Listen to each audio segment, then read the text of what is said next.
So, you've been wondering, should I start out with a USB microphone or should I start out with an XLR microphone? Good question. In this video, I'll give you my answer plus a bonus tip for beginners, so stay tuned and I'll see you on the other side.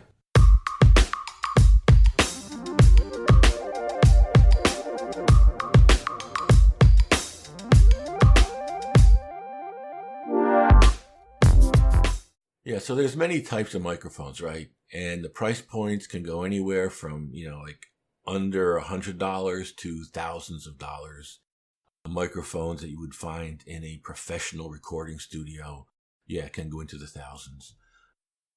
What's pictured here, though, is a Samson mic. That one you can find for about $80. And the USB mic that's pictured is a Blue Yeti mic. And that one you can find for about $130. Sometimes it's a little bit less, sometimes a little bit more, but $130 is that's a good ballpark figure. And even though there's like many, many different kinds of microphones, basically there's just two kinds of connectivity for these mics. One is an XLR connector, and the other is a USB connector. All right, so here are the connectors, right? So with an XLR microphone, you will typically find a 3-prong connector, and with a USB mic, you'll find a USB connector. This is the same kind of connection that you would find on your PC and or laptop.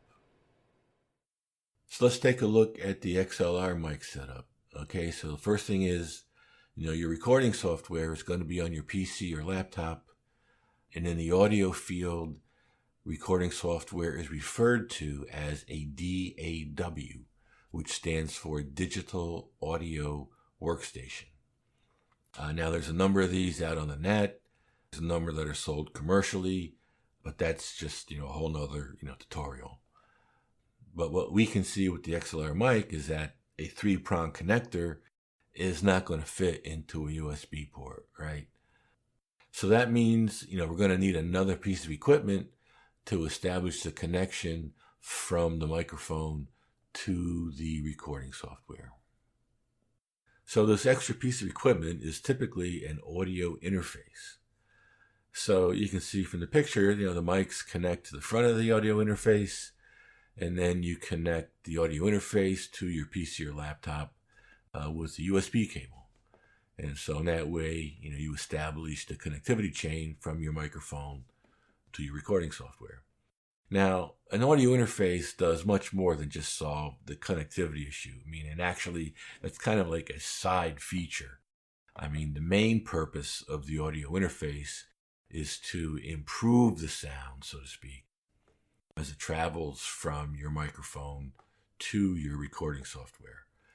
There's lots of tutorials out there on YouTube that talk about audio interfaces. For this video, we're just focusing on the connectivity. So let's take a look at the USB connection. So you can see this, is just a whole lot simpler, right? The USB mic connects directly into the USB port that is on your PC or laptop. So it's just, very simple, direct connection, kind of plug and play, and, you're ready to go. But, you may be wondering, what about this audio interface stuff? How does that play into your USB microphone? Well, you see, the thing is about a USB mic is that it's more than just a microphone. It has the audio interface components, built in. So that's why there's no additional equipment required, and you can connect right up and you can start recording, kind of immediately. All right, so now a few words about these two setups. As you can see with the XLR setup, you can record with more than one microphone. However, you're going to need an additional piece of equipment, namely this audio interface. And, if you're new to this whole field of recording like I was, this means you'll need to do some research, get on a learning curve, and make another purchase decision. Now, with the USB setup, obviously you'll just have one microphone to work with, but there is no additional equipment, and you can start recording right away. So, what did I decide? Inquiring minds would like to know. Well, I went with the Blue Yeti. And looking back, I think I went for the USB mic because, as my friends in the UK would say, I was keen on getting to make my first recording and getting it published out on YouTube. Just wanted to get going, didn't want to wait. So I went for the Blue Yeti. So now the question is, did I make a good decision? All right, what a cliffhanger. So did I make a good decision, or not? Well, here are the takeaways. After about 3 months or so, some creative juices started flowing, and I started thinking about recording with 2 microphones, right? How would that sound? For example, have 1 microphone on the body of the guitar and 1 microphone up on the neck. May get a whole different sound. Maybe do a vocal with guitar, with 1 mic on the vocal and 1 mic on the guitar. Or come think of it, maybe have somebody else do the vocal while I play the guitar. Unfortunately, going with the USB mic had limited my options, right? 1 microphone. So I just didn't realize how quickly I would start thinking about other ways to record. Now, I do not have anything bad to say about the Blue Yeti, right? Worked right out of the box, reliable. I was able to quickly record my first guitar video. So no problem with the Blue Yeti. But here's the thing, if you're starting out and you're passionate about recording your own music, then go ahead and get an XLR microphone and audio interface. USB mic, it's a good mic, but better suited for folks doing podcasts and or voiceovers. Okay? So with that, time for the bonus tip. Hey, come on in.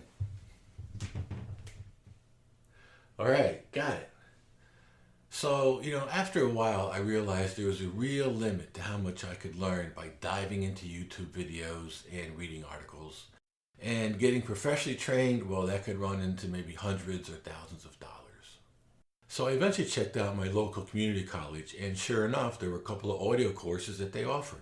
They were very hands-on. They were taught right in the college's recording studio. A lot of one-on-one time with the sound engineer was very beneficial. So keep that in mind. Really good option, really good affordable option, right? So now to the close. Yeah, so please like, subscribe, and by all means leave a comment. I'd love to know what your thoughts are, what other suggestions you might have for future tutorials. Would love to know. Yeah, and also please check out the links below. I've been through a lot of these videos. The ones I've listed I found particularly helpful. They were really well done, and they may be helpful, to you too. So with that, we'll see you next time.